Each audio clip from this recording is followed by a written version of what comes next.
ഒരു സംശയവും വേണ്ട, ഇയാളുടെ പേര് നടിപ്പിൻ നായകനെന്ന് തന്നെ മതി. അതിനൊരു ഡൗട്ടുമില്ല, ഒരു എതിർപ്പുമില്ല. പക്ഷേ സിംഗം 2-ന് ശേഷം ഒരു വലിയ വിജയം, ഒരു ബ്ലോക്ക് ബസ്റ്റർ എന്ന് പറയുന്ന ഒരു സിനിമയും ഇദ്ദേഹത്തിൻ്റെ കരിയറിൽ ഉണ്ടായിട്ടില്ല. എന്തുകൊണ്ടാണ്? സിനിമ തിരഞ്ഞെടുക്കുന്നതിൽ പരാജയപ്പെട്ടതുകൊണ്ടായിരിക്കാം. പക്ഷേ ഈ ഒരു പരാജയം, ഇത്രയും ഡൗൺഫാളിൽ നിൽക്കുന്ന ഈ ഒരു പരാജയം ഭയങ്കര വിഷമം ഉണ്ടാക്കുന്ന ഒന്നാണ്. അതായത് ഒരു 100 നില കെട്ടിടത്തിൻ്റെ മുകളിൽ നിന്ന് താഴെ വീണ എങ്ങനെ ഇരിക്കും, അത്രയും വലിയ ഡൗൺഫാളാണ് സൂര്യയുടെ കരിയറിൽ ഇപ്പോൾ നിലനിൽക്കുന്നത്. അതിനിടയിലാണ് ഇപ്പോൾ കറുപ്പ് വരുന്നത്. മെയ് മാസം 14-ാം തീയതി, ഈ വരുന്ന 14-ാം തീയതി വ്യാഴാഴ്ച ഈ പടം റിലീസാണ്. ഈ പടം ഇങ്ങനൊരു നിർണായക സംഭവം തന്നെയാണ്. കാരണം ഇതിൽ ഹിറ്റായില്ലെങ്കിൽ സ്റ്റാർട്ട് ഇനി എവിടെയാണ് വീഴാൻ പോകുന്നതെന്ന് ഒരു പിടുത്തമില്ല. കങ്കുവ അതിൻ്റെ പബ്ലിക് റിയാക്ഷനൊക്കെ നമ്മൾ കണ്ടതാണ്, ഞാൻ പറയണ്ടല്ലോ. അത്രയും വലിയ ഹൈപ്പിൽ വന്ന ആ പടത്തിൻ്റെ ഗതി ഏതവസ്ഥയായിരുന്നു എന്ന് നമുക്കൊക്കെ അറിയാം. പ്രേക്ഷകർ ഫുള്ളി ആ മൂവിയെ കൈവിട്ട അവസ്ഥയായിരുന്നു.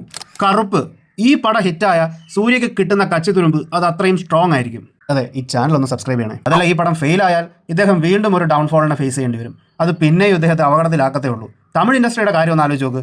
നല്ല സ്റ്റാർസ് എല്ലാം സിനിമ ചെയ്യാത്ത അവസ്ഥയാണ്. വിജയ് ഇനി സിനിമ ചെയ്യില്ല, അതിപ്പോൾ കൺഫേം ആയി. അജിത്ത് ഇപ്പോൾ കാർ റേസ് എന്നും പറഞ്ഞ് നടക്കുകയാണ്.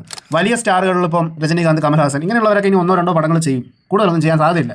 അപ്പോൾ തമിഴ് ഇൻഡസ്ട്രി തന്നെ ഇപ്പോൾ വലിയൊരു ക്വസ്റ്റ്യൻ മാർക്കിൽ നിൽക്കുകയാണ്. ഇനി ആരിതിനെ ലീഡ് ചെയ്ത് മുന്നോട്ട് കൊണ്ടുപോകും? സൂര്യ ഇപ്പോൾ ഈ ഡൗൺഫോളിൽ നിന്ന് ഒരു ഉയർത്തെഴുന്നേൽപ്പ് നടത്തിയാൽ അയാളുടെ കയ്യിൽ തമിഴ് ഇൻഡസ്ട്രി വരും. ഇത് 100% കൺഫേം ആയിട്ടുള്ള കാര്യമാണ്. അതിനൊരു ബിഗിനിങ് ആയി മാറട്ടെ ഈ കറുപ്പ് സിനിമ എന്നാണ് എൻ്റെ ആഗ്രഹം. ആ സിനിമയില്ലേ അയൺ, വാരണമായിരം, സിംഗം, ഇതൊക്കെ കണ്ടപ്പോൾ കിട്ടിയ ഒരു ഫീൽ. 7-6 എനിക്ക് പേഴ്സണലി ഇഷ്ടമാണ്. അത് ഇഷ്ടപ്പെടാത്ത ചിലരൊക്കെ ഉണ്ടെന്നാണ് കേൾക്കുന്നത്. പക്ഷേ എനിക്ക് പേഴ്സണലി 7-6 ഇഷ്ടമാണ്. 24, പിന്നെ ഈ ലാസ്റ്റ് ഇറങ്ങിയ റെട്രോ, അതും എനിക്ക് ഇഷ്ടമാണ്. പക്ഷെ ഒരു വൻ വിജയം ഇദ്ദേഹത്തിന് ഉണ്ടായിട്ടില്ല. അതായത് ഒരു 500 കോടിയൊക്കെ കളക്ട് ചെയ്യുന്ന ഒരു പരിപാടി, അങ്ങനെ ഒരു സിനിമ അത് വരണം. തമിഴ് ഇൻഡസ്ട്രിയെ മുന്നോട്ട് കൊണ്ടുപോകാൻ വേണ്ടിയിട്ടുള്ള ഒരു ഗട്ട്സിൽ, ആ ഒരു പവറിൽ സൂര്യ വരണം. സൂര്യക്ക് ഇപ്പോൾ പറ്റിയ അവസരമാണ്. ഇപ്പോൾ പിടിച്ച തമിഴ് ഇൻഡസ്ട്രി കയ്യിൽ നിൽക്കും. അപ്പോൾ കറുപ്പെന്ന് പറയുന്ന ഈ സിനിമ വരുന്ന ഈ സാഹചര്യത്തിൽ ഇദ്ദേഹത്തിൻ്റെ ഈ ഡൗൺഫോളിനെ കുറിച്ചും ഇപ്പോൾ സൂര്യയ്ക്കുള്ള ഈ ഒരു ചാൻസിനെ കുറിച്ചും പറയണമെന്ന് തോന്നി. കറുപ്പ് ഒരു നല്ല വിജയമാവട്ടെ, നല്ല സിനിമയാവട്ടെ.